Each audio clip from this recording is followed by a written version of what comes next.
E não adianta essa proibição ocorrer na escola e em casa esse uso estar indiscriminado, sem Exatamente. qualquer supervisão, sem qualquer controle.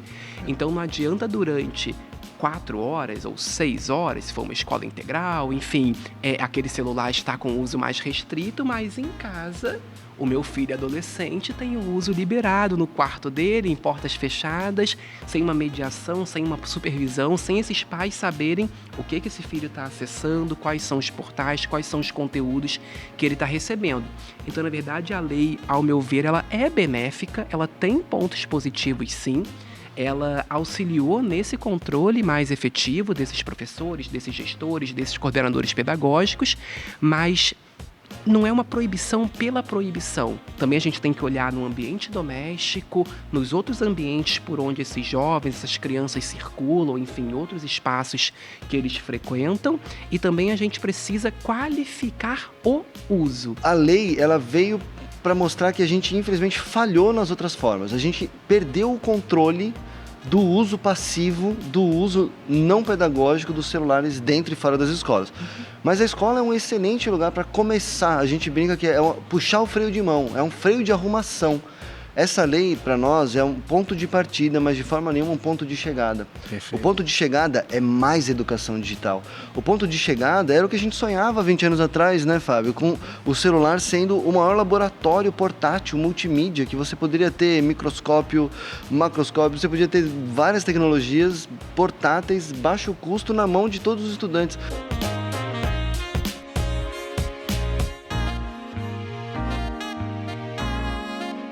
Proibido o celular nas escolas.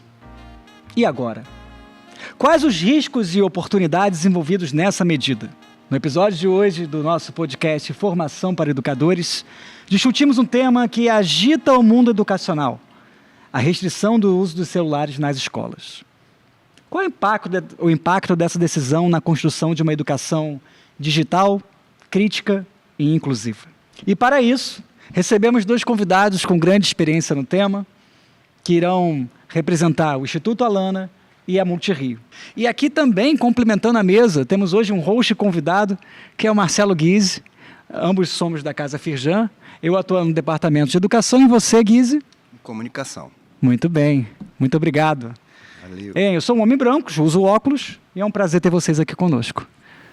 Eu sou Marcelo Guise, atuo na área de comunicação, sou um homem branco, de barba, cabelo de grisalhos, uso um óculos redondo, de armação prateada.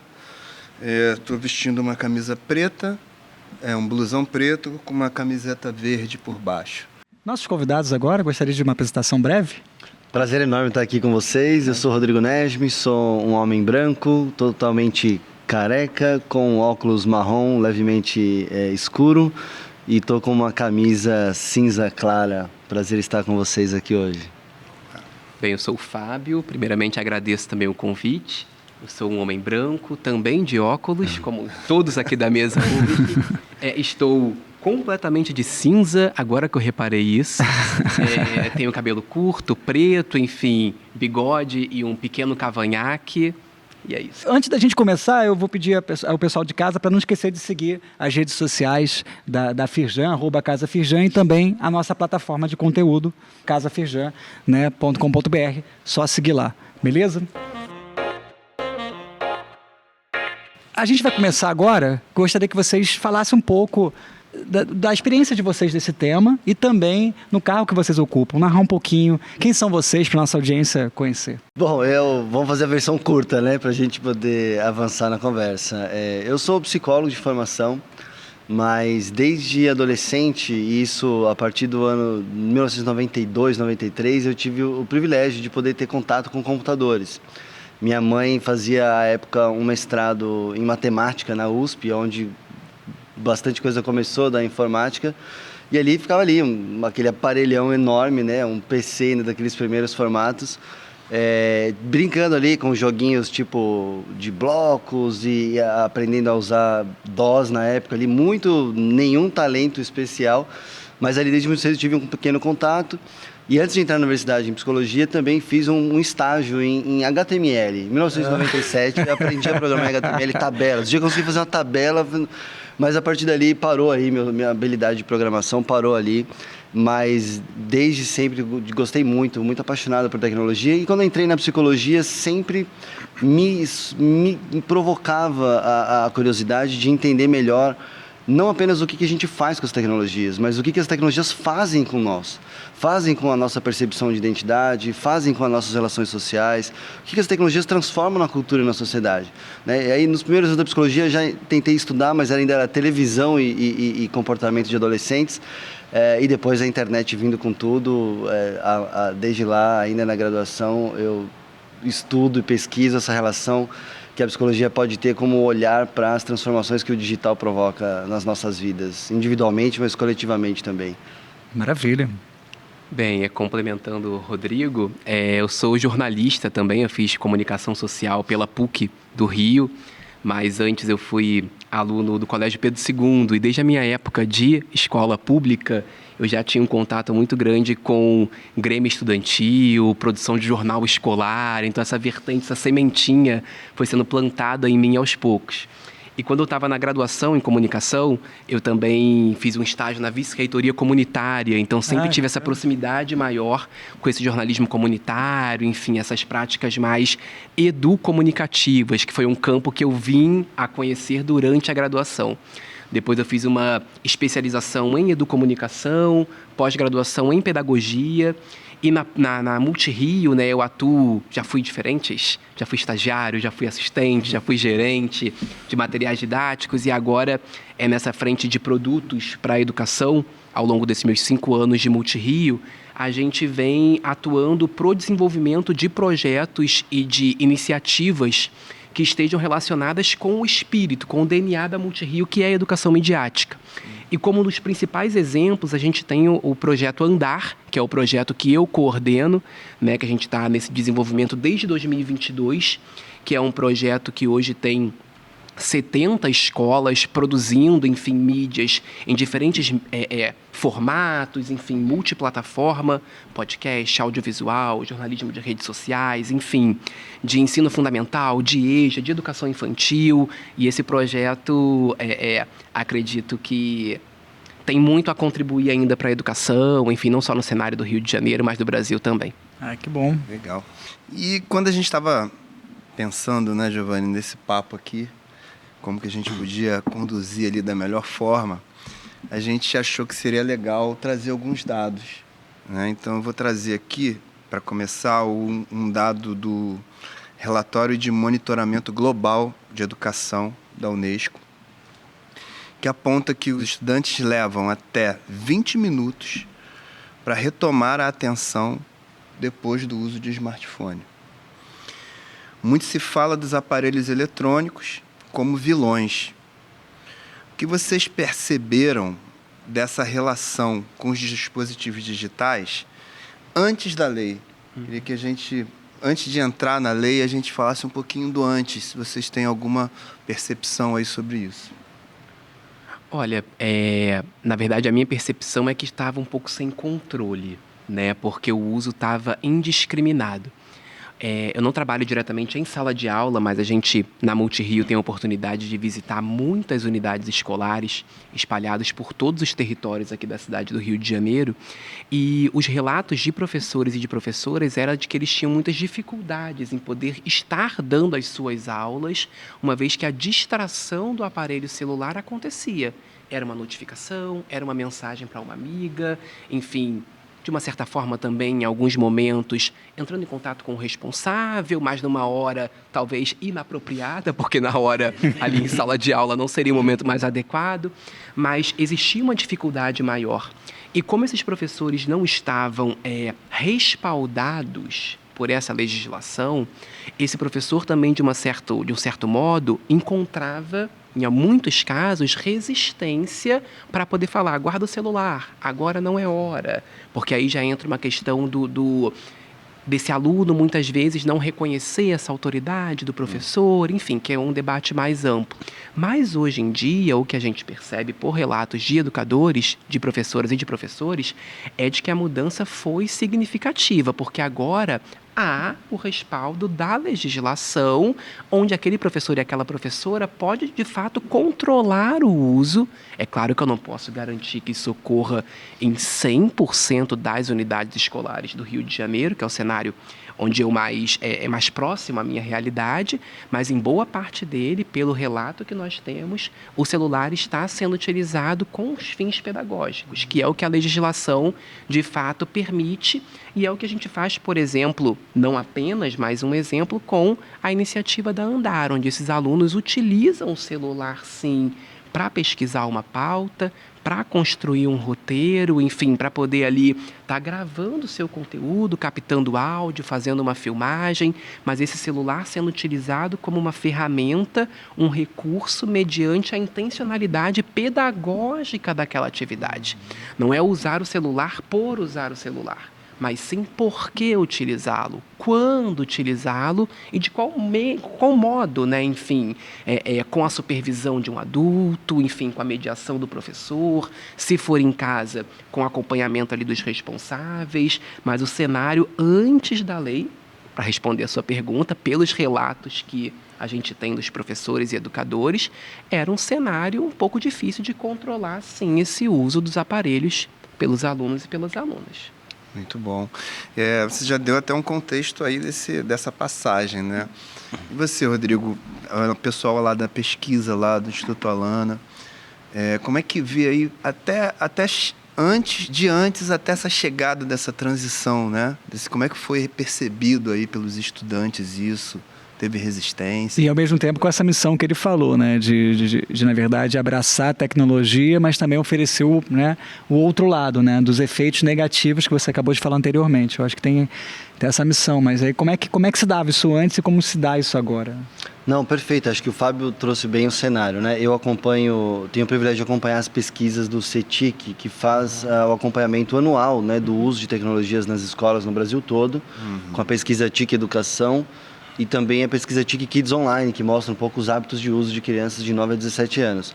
E mesmo antes da lei, a gente já via uma proporção muito importante, de mais de 70% das escolas brasileiras, dizendo que impunham algum tipo de restrição e de regra para o uso dos celulares nas escolas. Mas aí é o ponto crítico que o Fábio trouxe, né? O respeito às regras estabelecidas pela escola era um desafio, né? E ainda é um desafio, porque aí envolve um problema que extrapola a pauta específica, mas que é o olhar que a gente precisa ter também nessa pauta, de um olhar mais sistêmico para o que é a educação no contexto brasileiro hoje, né? Especialmente a educação pública. Então você tem toda uma série de desafios ali sistêmicos, de infraestrutura da escola, de autoridade, de problemas de gestão, e que já eram evidentes antes e agora mais ainda, mas surpreendentemente já tinha uma boa proporção de escolas com regras, inclusive bastante rigorosas, de restrição de acessos, bem antes da lei. Eu acho que a lacuna era essa, né? Alguns excessos que deixavam, mais uma vez, os professores desautorizados, né? Acho que esse era pelas próprias famílias, muitas vezes. Sim. E só um ponto complementar que eu acho incrível, o trabalho, de novo, parabenizando em público aqui o trabalho da Andar e o trabalho todo da Multirio. Escutar os estudantes é muito especial, né? Lá no Instituto Alana a gente tem escutado muitas crianças e adolescentes, inclusive antes da lei. E a gente já via muitos relatos de adolescentes, inclusive, que são hard users, né? Que usam muito, se questionando, dizendo, poxa, eu não consigo parar, eu me incomodo. E alguns adolescentes criando estratégias entre eles, assim, olha, entre nós, na nossa galera, vamos fazer um pacto entre nós? Muito antes desses movimentos de famílias, que é importante, mas eles já percebendo os danos na sua Uma reflexão sobre excesso de dopamina, né? Tem uma frase que eu tratei de uma escuta que a gente fez, que falou assim, olha, eu não quero mais orientações, eu já tenho muita orientação. Uma adolescente de 13 anos dizendo isso. Eu não quero mais orientação, eu já tenho muita orientação. Eu quero que vocês me digam como eu faço para controlar esse uso, que eu não consigo controlar. É importante ver como os adolescentes, mesmo antes da lei, já clamavam por algum tipo de informação, que não seja só uma informação, mas uma ação mais contundente, inclusive questionando o exemplo dos adultos, né? Ou seja, os adultos que também não controlam seus próprios usos. Não estou falando nem tanto dos professores, mas dos pais, né? Das famílias que esquecem de dar um exemplo também, né? A sociedade como um todo, né? Na verdade. Bem, agora a gente tem um momento aqui que se chama Desenhando o Quadro, né? A ideia é desenhar um pouco o cenário da educação, o cenário da sala de aula, principalmente nesse tema da questão do celular que a gente está abordando, né? E aí a gente tem, já de imediato, quando a gente fala, né, proibição, né, é proibição porque vem por causa de uma lei, né? A Lei 15.100, de 13 de janeiro de 2025, ela que dispõe sobre a utilização de celulares em sala de aula, né? A lei dispõe sobre a utilização, não diz assim, não, está proibido, né, de imediato. Ela fala, existe um jeito de você usar o celular que não é o jeito como vinha sendo usado antes. E aí a pesquisa do Datafolha indica que 65% dos brasileiros que têm filhos de até 18 anos apoiam a proibição do celular nas escolas. Aos olhos de vocês, como tem sido essa proibição, né? A gente já falou um pouquinho aqui, mas esse é o caminho, né? E por que proibir? Eu acho que é um tópico importante da gente levantar, né? Por que proibir? Porque é uma lei para determinar esse corte.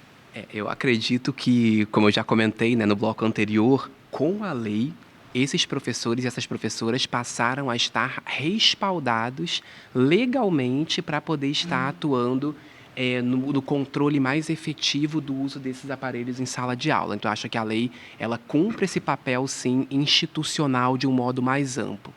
E quando você traz esses dados dos responsáveis, né, apoiando a proibição do celular, é um número que eu considero até relativamente baixo, 65%. Porque eu acho que boa parte desses pais e dessas mães, desses responsáveis, vão estar apoiando, sim, a proibição do celular. Só que é interessante a gente qualificar esse debate, porque não adianta essa proibição, que aqui a gente faz uma ressalva, não é uma proibição, como você pontuou, né? Na verdade, a utilização para os fins pedagógicos, com intencionalidade pedagógica, está permitida e é bem-vinda, mas a questão é que não adianta essa proibição ocorrer na escola e em casa esse uso estar indiscriminado, sem qualquer supervisão, sem qualquer controle. Então, não adianta durante 4 horas ou 6 horas, se for uma escola integral, enfim, aquele celular está com uso mais restrito, mas em casa o meu filho adolescente tem o uso liberado no quarto dele, em portas fechadas, sem uma mediação, sem uma supervisão, sem esses pais saberem o que esse filho está acessando, quais são os portais, quais são os conteúdos que ele está recebendo. Então, na verdade, a lei, ao meu ver, ela é benéfica, ela tem pontos positivos, sim. Ela auxiliou nesse controle mais efetivo desses professores, desses gestores, desses coordenadores pedagógicos, mas não é uma proibição pela proibição. Também a gente tem que olhar no ambiente doméstico, nos outros ambientes por onde esses jovens, essas crianças circulam, enfim, outros espaços que eles frequentam. E também a gente precisa qualificar o uso, que é aquilo que eu já comentei, né? Um uso com intencionalidade, um uso com uma razão específica, podendo que esses alunos, esses jovens, essas crianças possam estar cada vez mais apropriados de técnicas, enfim, para que possam fazer uma busca crítica, uma leitura crítica das mídias, que eles possam fazer uma curadoria de conteúdo efetiva no meio desse oceano de informações ao qual todos nós estamos submetidos e, sobretudo, que eles tenham uma postura e uma ação de criadores. Então, eles façam uma leitura, possam fazer uma curadoria, mas também que eles possam criar conteúdo, mas conteúdo de forma ética, de forma responsável, criativa, colaborativa, valorizando a autoria. Num tempo de chat GPT, enfim, de tanta IA, a gente precisa valorizar a autoria também dos conteúdos, enfim. Essa discussão ela é muito ampla para além dessa proibição, que não é proibição, e a da lei que versa sobre a utilização, enfim, dos celulares. Um pouco nesse sentido. Não, perfeito, concordo muito, né? Esse cuidado com as palavras, né? E a gente está falando com educadores aqui, é importante, né? Porque não é um banimento do celular, não é a proibição total, é a restrição para concentrar nos usos com intencionalidade pedagógica. Inclusive, vale a pena lembrar, né, que o próprio Ministério da Educação fez um guia sobre o uso de dispositivos que é muito bom, vale a pena para quem não viu ainda. O Conselho Nacional de Educação também publicou uma resolução nacional para orientar todas as secretarias, professores, gestores, com encaminhamentos muito práticos, né, para fomentar o uso das tecnologias com intencionalidade pedagógica. E lá no Instituto Holanda a gente fez uma nota também sobre esse tema, e a gente gosta de dizer que assim, a lei ela veio para mostrar que a gente infelizmente falhou nas outras formas, a gente perdeu o controle do uso passivo, do uso não pedagógico dos celulares dentro e fora das escolas. Mas a escola é um excelente lugar para começar. A gente brinca que é puxar o freio de mão, é um freio de arrumação. Essa lei, para nós, é um ponto de partida, mas de forma nenhuma um ponto de chegada. Perfeito. O ponto de chegada é mais educação digital. O ponto de chegada era o que a gente sonhava 20 anos atrás, né, Fábio? Com o celular sendo o maior laboratório portátil, multimídia, que você poderia ter microscópio, macroscópio, você podia ter várias tecnologias portáteis, baixo custo, na mão de todos os estudantes. Esse era o sonho durante muitos anos, né? Lá atrás, o Proinfo, depois o Proinfo. Quem nos acompanha aí e é professor sabe, viveu esses vários nomes de projetos. Então, o ponto de chegada não é a restrição, o ponto de chegada é a maximização do uso pedagógico. Só que aí a gente falhou, não só como política pública, para preparar as escolas e os professores para fazer esse uso intencional pedagógico de tecnologias, a gente falhou aí também, mas eu queria provocar uma coisa que a gente pontua sempre no Instituto Alana e que escapa do debate às vezes. A intencionalidade pedagógica, que é a nossa meta, é a missão. Só que a gente falhou, não é só uma falha da escola, não é uma falha dos professores, e é muito cruel também jogar toda a responsabilidade para as famílias, como elas falharam na mediação. O que está acontecendo é que todos nós estamos perdendo o controle porque a intencionalidade desses produtos que a gente tem usado no celular são produtos desenhados para capturar nossa atenção. Milimetricamente, é muita pesquisa científica em psicologia, em neurociências, em design, em psicologia do consumidor, em computação, inteligência artificial, a gente já usa há muitos anos nas redes, que são essas redes que conseguem dragar completamente a nossa atenção. Nós não conseguimos controlar. Ou seja, a intencionalidade dessas plataformas digitais, especificamente, que hoje dominam 95% dos usos das horas de todos nós, inclusive dos estudantes, é a intencionalidade do cassino, é a intencionalidade do mercado publicitário, é a mesma tecnologia do cassino. Então, quando a gente fala que a gente falhou, e essa lei ela vem um pouco para nos resgatar de uma situação de perda de controle, mas a gente tem que olhar a intencionalidade cruel de plataformas que lucram com a vulnerabilidade do cérebro das crianças. Não à toa o scroll, né? O tempo todo assim, você rolando, né? Ou seja, você perde foco de atenção. Né? Exato. É o que a gente chama do design manipulativo, que faz essas plataformas serem plataformas que têm o maior poder financeiro do planeta, mas a gente não pode fechar os olhos para isso. Então, assim, essa parada do celular não é contra o celular. Por isso que a gente defende a restrição e a lei, para que seja esse freio de mão, para a gente voltar a fazer um design de plataformas digitais com a intencionalidade de educar. Porque não é isso que a gente tem nas mãos das pessoas hoje, ainda que potencialmente o celular. Projetos como o Andar, o Imprensa Jovem, tantos outros projetos incríveis que já acontecem e vão continuar acontecendo.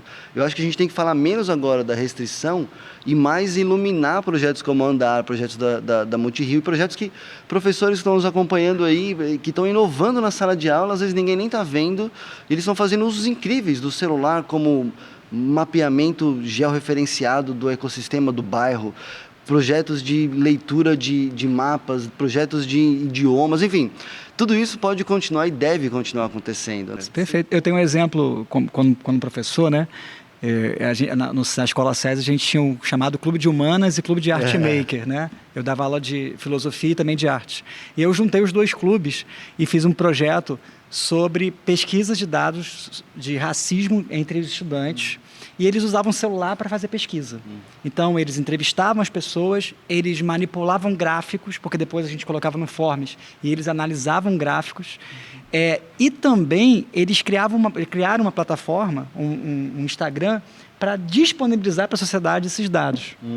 Ou seja, eles, numa atividade pedagógica, eles interferiram em várias mídias, né? E gravaram aquilo virou, né? Tinha um mini documentário daquela experiência, usavam o teatro como um recurso, depois teatro fórum, teatro oprimido, para demonstrar para a comunidade também aquilo que havia acontecido na pesquisa. Então, assim, se tornou uma boa prática que eu já executei como docente, mas tem tantos outros projetos como esses por aí, fundamentais, né? Então, acho que é isso mesmo que você falou. Quando a gente fala de educação midiática, falar do uso do celular, a gente tem que iluminar boas práticas. Eu acho que está faltando isso, porque as pessoas só estão vendo o lado negativo da proibição. E esse debate, às vezes, fica muito nesse campo, que é importante, é fundamental. O Instituto Alana, né? E a Multirio atuam há muitos anos nesse tópico, mas acho que a gente tem que iluminar justamente esse outro lado, positivar também esse debate. Legal. A gente vai fazer agora um efeito flashback aqui. Para lembrar, Verdade. né, que houve um momento da história do Brasil em que foi cogitada a proibição dos aparelhos de TV nas escolas.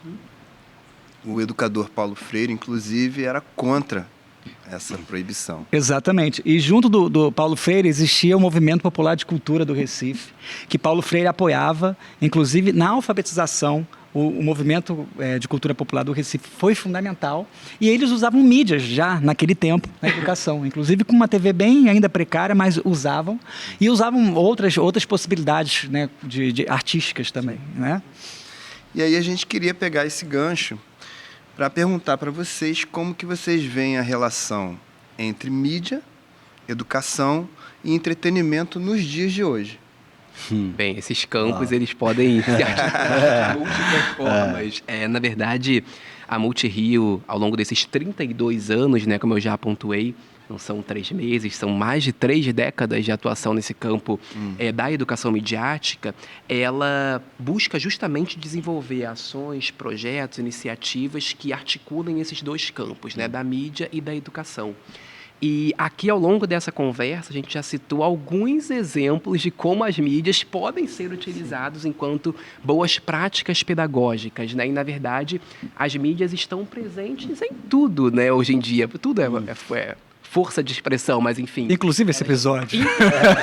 Esse podcast, enfim, também é um formato de mídia. Então, a gente precisa cada vez mais, né, os professores que estão acompanhando essa nossa conversa, que eles possam estar apropriados de como fazer o bom uso das mídias para o desenvolvimento de habilidades, de competências em diferentes componentes curriculares, habilidades socioemocionais, enfim, habilidades da cultura digital também, que são habilidades específicas que precisam ser desenvolvidas pelos nossos alunos e pelas nossas alunas. Então, as mídias não são vilãs de modo algum. Na verdade, a gente precisa poder extrair o potencial, o máximo do potencial que elas têm para que essas habilidades, essas competências possam ser desenvolvidas. E a Multirio tem diferentes exemplos nesse campo. Eu citei a Andar, enfim, que é o projeto que eu coordeno, mas a gente poderia citar, por exemplo, Cartografias de Boas Práticas da Rede, que é um projeto também de uma outra plataforma da Multirio, que utiliza um mapa georreferenciado com uma espécie de PIN no mapa do Rio de Janeiro, identificando boas práticas pedagógicas de professores, e essa cartografia se desdobra em uma série audiovisual, onde esses professores relatam e mostram ali as suas experiências. Então, essas múltiplas mídias e múltiplas plataformas se conectam para que a gente possa contribuir para a melhoria da educação, sobretudo pública e sobretudo do Rio de Janeiro, no lugar que o meu ponto de vista e onde eu atuo de uma certa forma. Não, demais. Adorei a provocação aí, né, da televisão. Eu acho que é um tema super interessante, né? De fato, não faz sentido olhar para o dispositivo como o problema, né? Ele é uma tecnologia e é fato que cada vez mais a nossa vida é mediada por dispositivos de tecnologia, né? Várias tecnologias. E acho que a gente tem que olhar sempre com cuidado. Se você for me perguntar, você vai querer botar uma televisão para assistir programa adulto na sala de aula de educação infantil, eu sou terminantemente contra, e todos nós seremos contra.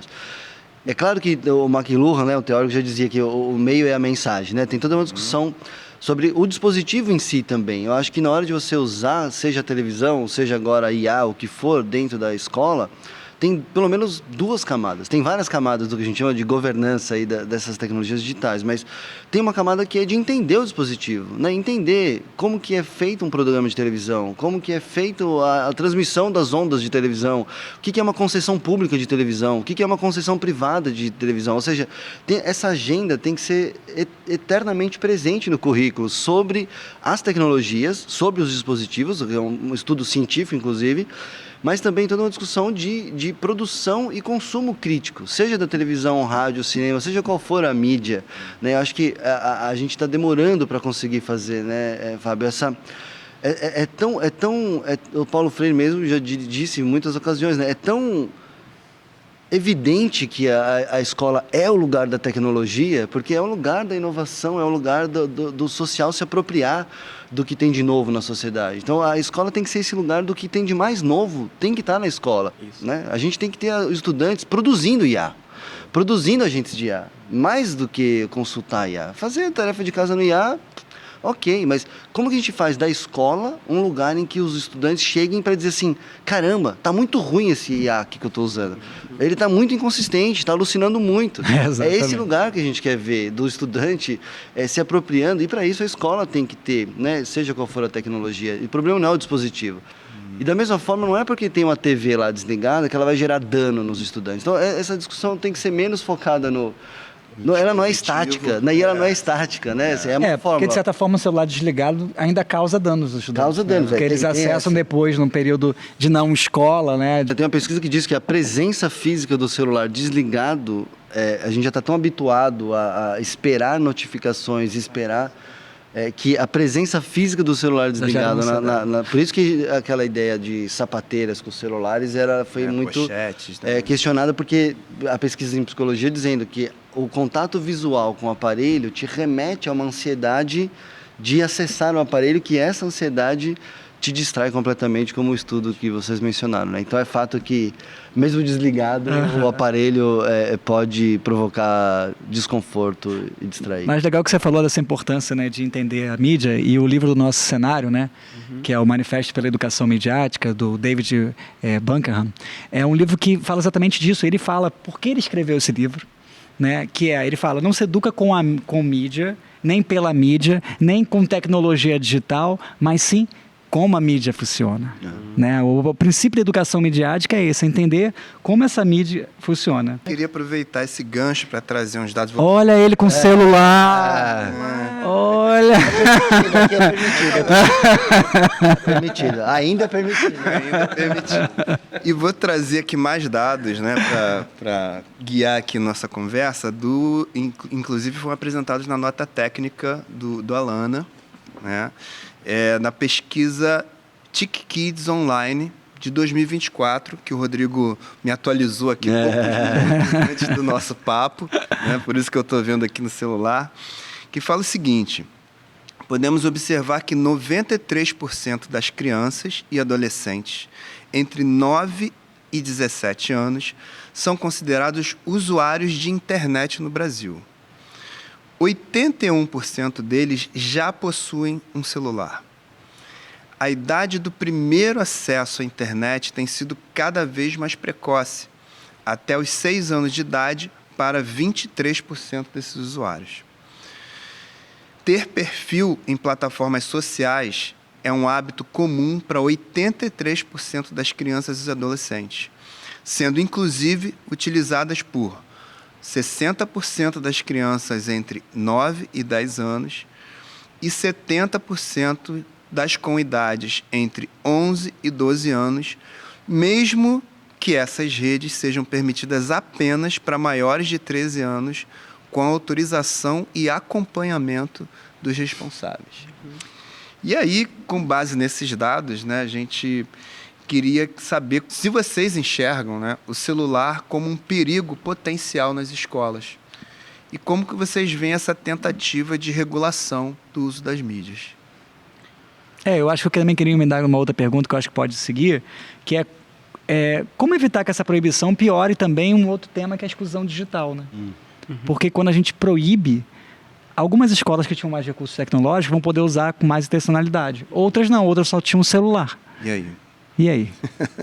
Primeiro, só para lembrar, né, que assim, de novo, as escolas que não têm infraestrutura, e a gente fez na nota técnica um levantamento usando o censo escolar, né? A gente tem problemas, de novo, não dá para desconectar essa discussão de uma discussão mais sistêmica sobre os gargalos da educação pública no Brasil, né? A gente tem escolas que não têm pátio suficiente para a interação dos estudantes no intervalo.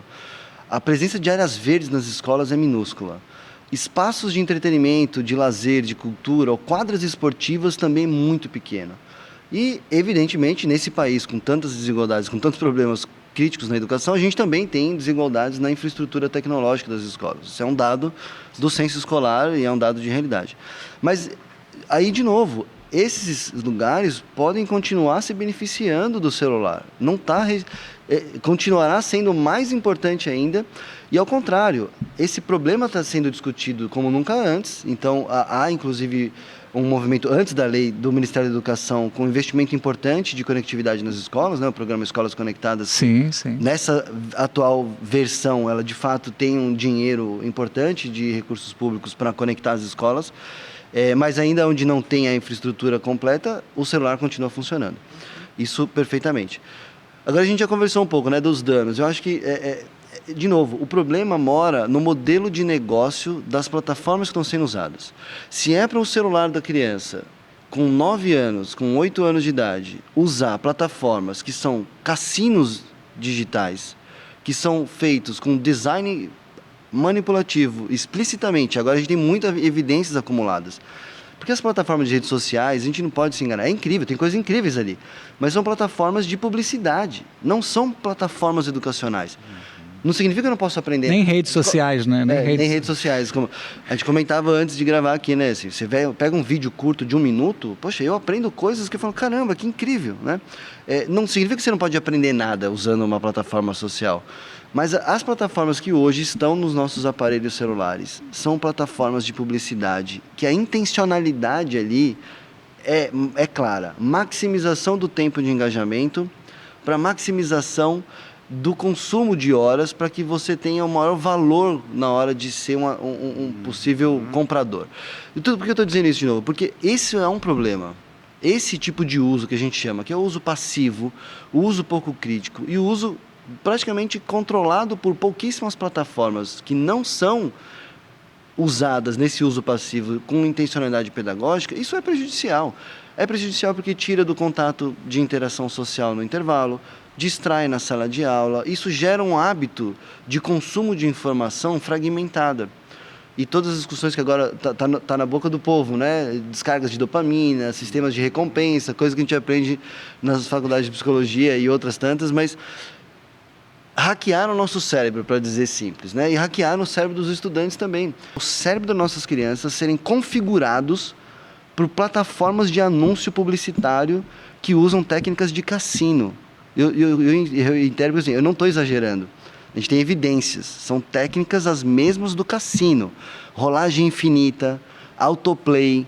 Você tem cada vez mais descargas de notificações que não vêm todas no mesmo tempo, elas vêm uma agora, uma depois, que é o que a gente chama de reforço intermitente. São várias técnicas de te manter fissurado mesmo naquela relação que é uma relação passiva e tóxica, né? Essa relação com o celular precisa acabar. Não quero dizer com isso que tem que acabar a rede social, mas para o cérebro de uma criança que anatomicamente ainda não está plenamente desenvolvido, e vamos combinar, nem nós temos desenvolvido todas as áreas do cérebro fisiologicamente temos, mas controlar os impulsos de conexão, os impulsos de notificação é difícil para todo mundo. Mas, para concluir, deixar fazer o que a gente deixou, que é usar o cérebro dos nossos estudantes como laboratório para campanhas de publicidade, isso para a gente é inadmissível, né? Eu acho que a gente tem que se desafiar. Poxa, a gente não é capaz, como sociedade, de criar modelos de negócio que não dependam do lucro em cima da vulnerabilidade do cérebro da criança? Será que, como sociedade, a gente não consegue criar modelos de negócio sustentável, inovador, mas que, pelo menos dentro da escola, o ponto de partida seja a prioridade máxima do bem-estar, da segurança e da intencionalidade pedagógica? Eu aposto que sim. Só que a gente tem que mudar a direção, né? Parar de admitir essa exploração comercial e investir nessa inovação social responsável. Falta de tecnologia não é, né, Fábio? Eu acho que é falta de intencionalidade. Outros modelos, que a Multirio é um modelo de negócio, né, que é incrível, que é baseado no melhor interesse da educação pública, né? Com certeza. Na verdade, eu vou pegar um gancho do que você falou, Rodrigo, da relação passiva e tóxica com esses dispositivos, enfim, com esses celulares, ser uma chave que a gente precisa combater. Porque como a gente já conversou aqui, né, em outros momentos desse videocast, desse podcast, o uso desses aparelhos para uma leitura crítica das mídias, para que eles possam, de fato, estar apropriados, para que eles possam estar aptos a fazer uma curadoria de conteúdo que não é simples, e as crianças e adolescentes precisam, sim, que isso seja trabalhado na escola, e a educação midiática, não necessariamente, ao meu ver, não precisa ser uma disciplina separada ou à parte. A educação midiática merece, precisa ser desenvolvida em todos os componentes curriculares, para que você possa trabalhar nas ciências, na biologia, na geografia, enfim, algo de fato de forma transversal no currículo. E a educação midiática precisa ser encarado com a prioridade que mereceria ter. E hoje em dia, ao meu ver, ainda é visto como algo, um apêndice. Essa perspectiva de que é um debate urgente e de que é um debate necessário vem sendo ampliada, mas ainda acho que a gente precisa encarar com mais seriedade e mais centralidade o debate da educação midiática para que a gente combata isso que o Rodrigo pontuou, do uso passivo e tóxico dessas redes, porque, de fato, esses alunos, enfim, essas crianças e adolescentes menores de 13 anos, como está descrito nas normas da plataforma, não deveriam ter contas nessas redes sociais, mas têm, enfim, acaba que por inúmeros fatores acabam tendo, seja por negligência de alguns responsáveis, seja porque, assim como boa parte das pessoas, acabamos não lendo os termos de uso e as regras de uso das plataformas. Então pode ter algum responsável que nem sabe que com 13 anos de idade... E também porque a gente vive a internet das coisas, né? É muito difícil também uma criança não ter... Eu tenho um filho de 6 anos, muito difícil ele não ter nenhum acesso à internet. Ele vai ter em algum momento, porque a TV tem internet, porque o celular dos pais tem internet, porque a vida está conectada com a internet. Não tem como, né? Eu acho que é muito mais esse regramento que vocês estão dizendo do que propriamente dizer que não vai usar. Não tem como, é claro, eu acho que o Instituto Alana é um bom exemplo, né? A criança em contato com a natureza, né? É um antídoto que eu tento aplicar com meu filho, mas nem sempre é possível. Por quê? Porque a sociedade está imersa nessa internet das coisas, e aí eu acho que a gente está falando aqui de um letramento social, né? É isso que quando, né, o nosso autor, David Bunker, fala de entender como funciona a mídia. Eu lembro que uma vez eu fiz um exercício com meus alunos que eles não sabiam ler jornal. Sabe, da página da internet, eles não sabiam que era um lead, não sabiam que era... Se não sabe o que vai ser manipulado. E eu falava isso. Gente, se vocês não sabem o que vocês vão ser manipulados. Aí eu mostrei várias notícias que eles achavam que era uma coisa, eram outras. Então, isso é o ponto que eu acho que a sociedade carece, e a disciplina, né, eu não gosto da palavra disciplina, mas o conteúdo, né, de educação midiática, ele precisa estar permeado em todos os setores, né? Sim. Total. De forma transversal. De forma transversal, enfim. E, na verdade, na nossa convivência e vivência com os estudantes também, a gente encontra que muitos, pegando um exemplo que você deu, né, quando fazem uma busca no Google, acreditam que todos terão o mesmo resultado dessa busca. E agora com a inteligência artificial, né? Que considera a inteligência artificial uma busca e não um assistente que comete erros, né? Inclusive o algoritmo o LLM ali, ele nunca é 100% exato, né? Ele tem... O máximo que ele chega é 80% de precisão. Então está errado, ele vai estar sempre impreciso. Mas sem educação crítica, sem educação midiática, a gente não consegue tratar isso da forma como deveria, né? Sem dúvida. Foi muito engraçado que você falou aí dessa questão, né, do sonho do educador daqui a 10 anos. E aí o nosso bloco agora é justamente esse, de projetar, né, a educação, só que a gente quer ir um pouquinho a mais, assim, a gente quer entender como seria essa educação digital em 2050. Vamos fazer esse exercício, né? Futurologia não, é projeção mesmo, como a gente enxerga essa escola em 2050. Verdade, um desejo, assim, expressando mais um sonho, né, seria de que a educação midiática, de fato, fosse tratada com todo o valor e ocupasse a centralidade que esse campo merece ter.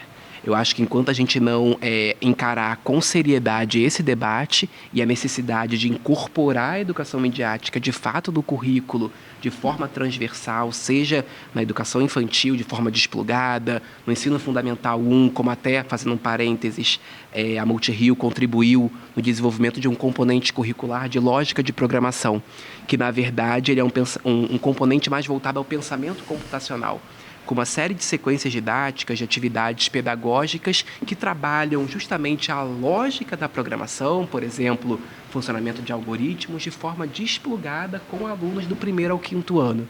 Então, como o Rodrigo pontuou algumas vezes, é possível sim trabalhar educação midiática e habilidade da cultura digital de forma desplugada, sem necessariamente utilizar o celular. Parênteses fechado, voltando ao sonho, seria de que a educação midiática, de fato, ocupasse essa centralidade nas escolas públicas e privadas também, mas, enfim, o meu olhar, meu foco de atenção é na educação pública, então que a gente pudesse avançar nesse sentido antes de 2050, quem sabe 35, 40, enfim, mas algo nesse sentido. Maravilha. Nossa, é demais, né? Não, já é desafiador pensar o Plano Nacional de Educação para 10 anos, para 50, mas não sei. Eu sonho com uma escola em que a tecnologia ela seja instrumento para a escola como um lugar de inovação social, mas não inovação tecnológica necessariamente, mas a escola como um lugar que pulsa, um lugar como um centro de cultura, um lugar como um centro de criação, como se a escola fosse esse lugar de incubar as soluções para os problemas que são importantes para a sociedade. Pensar a escola como esse lugar de prospectar utopias e criar tecnologias para tornar os mundos possíveis melhores, é a escola que eu sonharia, né? É menos uma de resolver problemas e mais de sonhar futuros melhores para a sociedade como um todo, né? Se a gente puder não só aprender isso na escola, mas fazer isso a partir da escola, eu acho que a gente tem outro tipo de sociedade, não só para as crianças, mas para nós adultos também, né? Em que a criança seja a prioridade, porque a gente diz sempre, né? Uma sociedade que é melhor para as crianças, com certeza absoluta vai ser melhor para todo mundo, né? Isso passa por todos os aspectos. E aí, essa escola tem o que a gente sonha na nota, que a gente fez no celular, né? Que é uma escola que forma para uma jornada de emancipação digital, em que o digital está a serviço da cidadania, o digital está a serviço dos direitos humanos, o digital está a serviço do bem-estar das pessoas, e não o contrário, como a gente hoje, infelizmente, é refém da tecnologia, com esse uso passivo, né? Quando a gente é o produto de 4, 5 plataformas que são praticamente o PIB do planeta Terra, né? Então, essa assimetria de poder tinha que voltar para a escola. As escolas serem o lugar mais poderoso do bairro. Esse era meu sonho. O lugar que todo mundo quer ir visitar. O lugar onde tem verde, onde tem natureza, onde tem cultura, onde tem tecnologia. Deixa eu entrar nessa escola, porque eu quero viver isso também. Perfeito. É esse meu sonho. Muito bom. Agora a gente vai para um bate-bola aqui, que é o nome desse quadro. E a gente vai fazer algumas perguntas rápidas e vocês vão tentar responder de bate-pronto, beleza? Então, Fábio, um livro.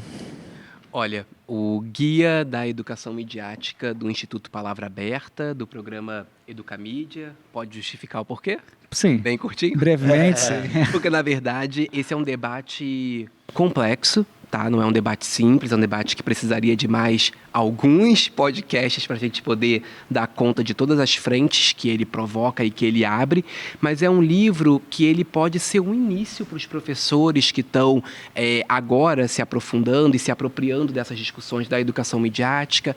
Ele tem um glossário bem interessante, bem didático no final, de alguns termos, e é um livro que está disponível gratuitamente. Então, pensando em uma dica mais acessível, é um material que está disponível gratuitamente. E vai estar no link desse episódio. Já vamos colocar no link desse episódio para ficar mais fácil. Disponível gratuitamente, enfim. Eu tenho a versão física porque eu gosto do papel, mas enfim, está disponível gratuitamente para quem quiser. É um material de muita qualidade feito pelo Palavra Aberta. Eu pensei num livro aqui nessa conversa do Futuro Ancestral, do Krenak. Do Krenak, ele não está gratuito ainda, mas vale a pena pagar para remunerar o autor. E é baratinho. E é barato, e é um livro de boa leitura, né? Mas eu acho que a gente tá num mundo tão disruptivo, de tanta inovação, e a gente está perdendo os lastros com as coisas que vieram antes, né? Tanto da cultura ancestral, mas mesmo da ancestralidade no sentido mais largo, né? A gente conseguir cada vez mais fazer o que eu gosto de chamar desses laços intergeracionais.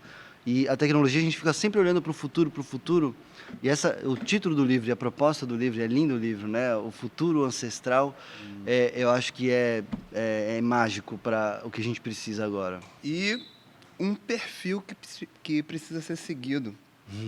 Olha, eu vou ser aí, né, um pouco clichê, mas acho fundamental que todo mundo que está assistindo a gente possa seguir o perfil da Multirio, que de fato, Multirio, no Instagram, Multirio_oficial, que há 32 anos atua e contribui com propriedade nesse campo das discussões da educação midiática.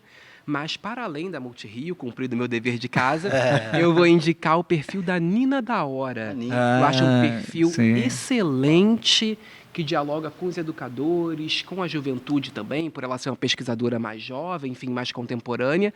E por uma razão, um exemplo, porque a Nina traz uma discussão muito interessante sobre racismo algorítmico, que aí renderia um outro videocast aqui, mas enfim, para quem quiser se aprofundar um pouquinho sobre o tema, procura lá nas redes sociais Nina da Hora, que vale super a pena. Demais. Eu também vou puxar a sardinha aqui para uma iniciativa que a gente tem lá no Instituto Holanda, que é o Portal Lunetas. É o @Lunetas, Portal Lunetas. É um canal aberto muito legal, com material bem prático para professores, educadores, mas também para famílias, né? Esses desafios da parentalidade, da educação familiar, mas também muito conteúdo para usar em sala de aula. Então, o Portal Lunetas é minha dica de arroba aqui. E um filme? Um filme? Poxa, um filme, tem tantos filmes. Pode ser uma série? Pode. Eu assisti recentemente, eu gostei muito da série, é estrangeira, mas né, dá pra ver com as legendas, o Sex Education. É uma provocação interessante de um tema que ainda é muito tabu, infelizmente, né, da educação sexual. Eu acho que ela faz de uma forma muito divertida, trazendo ali as perspectivas dos estudantes sobre a dinâmica escolar. E mais até do que a série Adolescência, que já mostra o problemão, eu acho que a Sex Education mostra uma perspectiva dos estudantes que a gente esquece às vezes de olhar, né? Estou anotando aqui. Continuando no campo dos streamings, sem fazer propaganda, mas a minha indicação seria justamente a série Adolescência. É claro que é uma série que tem muitos pontos de vista, enfim, a gente poderia apontar os pontos positivos, mas também alguns olhares, alguns pontos de atenção para o modo como a série foi construída, mas eu acredito que ela contribuiu para potencializar o debate. Na sociedade em geral, com a projeção que a série conquistou, para o bem ou para o mal, ela serviu para jogar fogo na discussão, sabe? Para que as pessoas de fato pudessem observar um pouco mais, sobretudo aquelas que não estavam debatendo o tema, que faz parte do nosso cotidiano, de nós quatro aqui dessa mesa. Mas para a sociedade em geral, foi uma série que talvez tenha sido um alerta para muitos responsáveis, para muitos pais, muitas mães, enfim. Perfeito. Então acho que vale a pena assistir e criticar também, porque o pensamento crítico é preciso que ele esteja sempre presente. Vale para nós adultos. Vale para nós adultos também. Com certeza. Uma tecnologia? Uma tecnologia, eu acho que a Multirio, ela vem atualmente se dedicando ao desenvolvimento de plataformas. Então, uma plataforma digital, quando bem articulada, desenvolvida e formatada, é uma tecnologia relevante que a gente precisa incentivar, sim. Mas plataforma no sentido das cartografias de boas práticas que eu citei aqui, com mapas georreferenciados, enfim, plataformas que possam, de fato, conectar com fóruns, com ambientes de troca e colaboração entre educadores, enfim. Plataformas é uma boa tecnologia para se... Maravilha. Poxa, eu vou viajar aqui numa tecnologia bem analógica. Eu pensei tá valendo, né? Sem ser digital, né? Mas eu pensei na bicicleta como uma tecnologia para permitir a gente recuperar um contato mais orgânico com as cidades. Eu acho que o celular, inclusive, tem tirado a gente e os estudantes também da possibilidade de ver a cidade, de ver as coisas acontecendo. Uma cidade tão linda como o Rio de Janeiro, eu moro em Salvador, e tantos lugares com suas belezas. A gente não vê mais os lugares no trânsito entre um lugar e outro, né? E mesmo quando está num lugar, a gente está plugado nas telas. Então, eu acho que a bicicleta é uma tecnologia que é poderosa para repensar a nossa forma de relacionar com as cidades, inclusive. E não dá para usar o celular pedalando. Quer dizer, a galera usa, mas... Melhor não, né? Maravilha.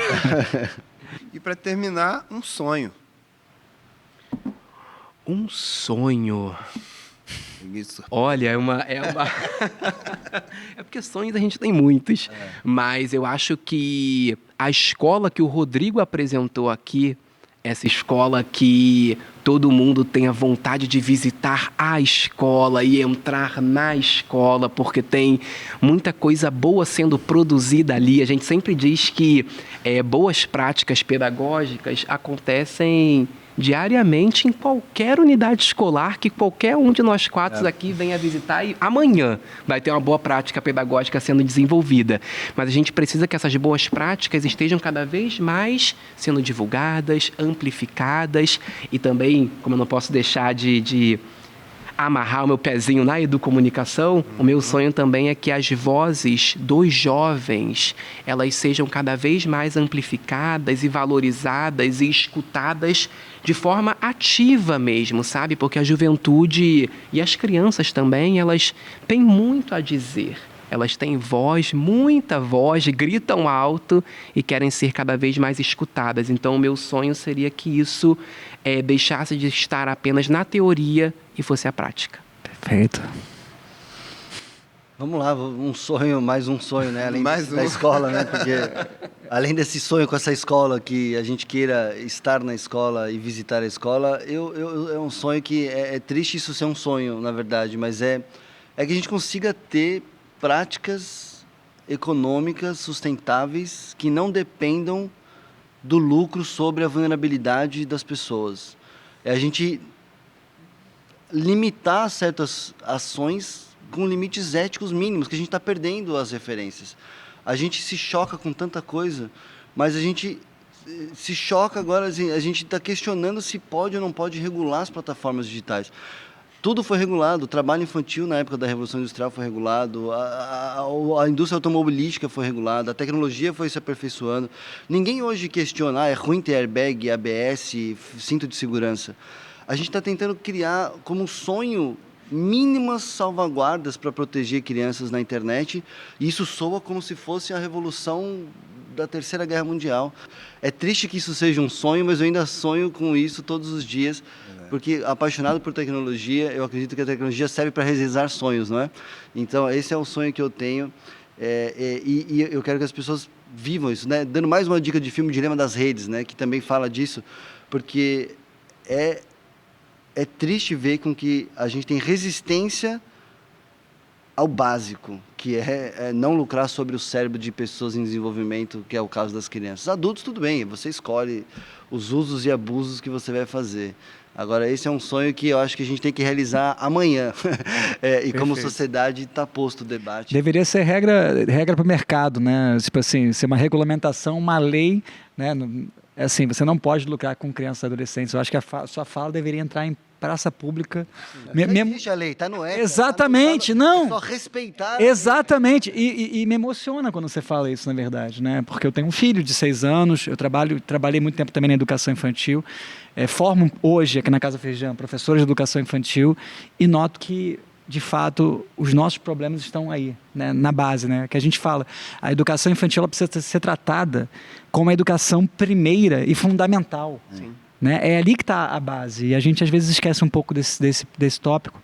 Então, a tua fala, eu acho que tem que ser emoldurada nas escolas, nas repartições públicas, enfim, a plaquinha. Mas, gente, eu quero, infelizmente, esse debate dá vontade de continuar. A gente está chegando ao fim. Muito obrigado aí pela participação. Obrigado ao meu companheiro de mesa, Guise, que está aí, né, pela primeira vez no podcast, volte sempre, mas ele está sempre aqui. Quero dizer para vocês que a gente revelou que tem uma pessoa aqui de trás que está sempre aqui conosco. É o Guise. Hoje ele está aqui com a gente. E agradecer você que nos acompanhou até agora e dizer que esse podcast está em todas as plataformas de áudio, também está no YouTube da Firjan. E fazer aquele pedido básico, só dar um likezinho, né, e acessar a nossa plataforma de conteúdo, Casa Firjan, e as nossas redes, @Casa Firjan, tá bom? Acessa as redes, mas com o olhar crítico que a gente conversou hoje aqui, tá bom? Tchau, gente. Valeu. Tchau.